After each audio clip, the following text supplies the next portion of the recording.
This is Saved by the Bell, 8 kettlebell moves to help define and tone.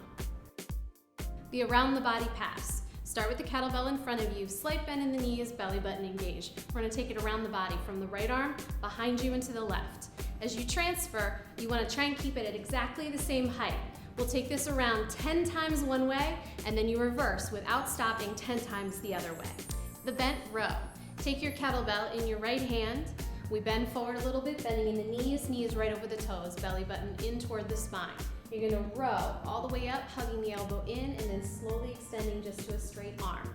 You pull it up, keep the elbow in tight, and row down. You wanna control both all the way up and all the way down. You repeat that 10 to 12 times on the right, and then switch to your left. The deadlift. We start with the kettlebell right in front of you, bend down, take the hips low, and then come all the way back up to stand. As you're coming down, you're bracing the abdominals, you're squeezing in the glutes, and you're pressing right through the centers of the heels. Taking it really low, knees in alignment with the toes, and making sure not to sink into the low back. You'll do that 10 to 12 times.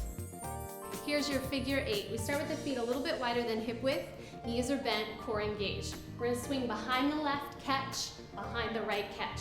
So you're making a figure 8. You're gonna do 10 full figure 8s to complete this exercise. This is the half get up. We start on our back, take the kettlebell all the way up overhead.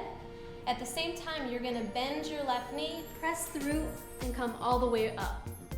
And then slowly make your way back down, take the kettlebell up overhead. Again, you bend, push through, and come all the way up. You're gonna repeat that 5 times on one side, and then switch to the other side. Here's your swing. We start with the kettlebell at center, feet are a little bit wider than hip width distance.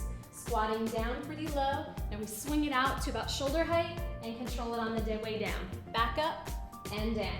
Swing and squat. You want to try and get as low as you can, and then burst of power on the way up.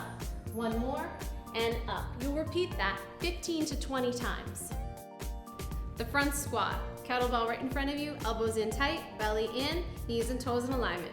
You take the hips back, and then stand up. As you're coming down, you're controlling and then pressing right through the soles of the feet to come on up. Give an extra squeeze at the top to engage the glutes, taking it down and up. You'll repeat this 10 to 12 times. Here's your windmill. We'll start with the kettlebell in your left hand and press it up overhead.